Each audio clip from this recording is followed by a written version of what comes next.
ഹജ്ജിന്റെ ബൈത്തല പാഞ്ഞു കളിച്ചും കുജ്ജിലും കൊളുത്തിലും ചാടി കൊള്ളിച്ചും മൂച്ചിന്റെ മൂട്ടിൽ സാറ്റ് കളിച്ചതും റോട്ടുമ കയറിട്ട് ബാറ്റ് കളിച്ചതും ഒഴിച്ചിട്ട് കളിച്ചൊരു തൊഴിച്ചുള്ള കാലം ചിറിച്ചതും കളിച്ചതും. പ്രിയമുള്ളവരെ, സ്വർണമാണ്, സ്വർണക്കട്ടിയാണ്, സ്വർണ്ണാഭരണമാണ്, പത്തരമാറ്റിന്റെ അഴക് തീർക്കുന്ന സ്വർണമാണ്, സ്വർണത്തിന്റെ അനന്തവികായസിന്റെ നാളുവഴികളിലൂടെ റെക്കോർഡുകളിൽ നിന്നും റെക്കോർഡുകളിലേക്ക് കുതിച്ചു പായുന്ന സ്വർണം.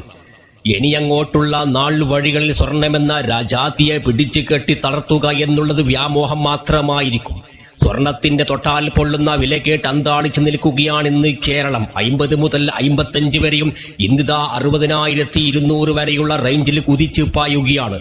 ഇനിയുള്ള നാൾ വഴികളിൽ എത്രത്തോളം റെക്കോർഡുകൾ സ്ഥാപിച്ചുയർന്ന് പൊങ്ങും എന്നുള്ള കാര്യം ആർക്കും തന്നെ പ്രവചിക്കാനൊക്കില്ല.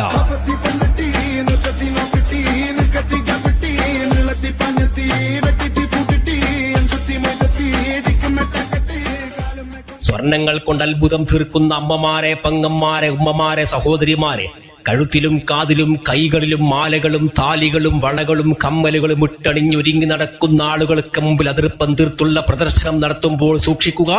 സൂക്ഷ്മജീവികളായ ഒരു പറ്റം പിടിച്ചു പറിക്കാരും കള്ളന്മാരും കൊള്ളക്കാരും നിറഞ്ഞു നിൽക്കുന്ന സമകാല സാഹചര്യത്തിൽ കൈയും തലയും ചെവിയുമൊക്കെ വേണം എന്നുണ്ടെങ്കിൽ സ്വർണം ഇടാണ്ട് നടക്കുക.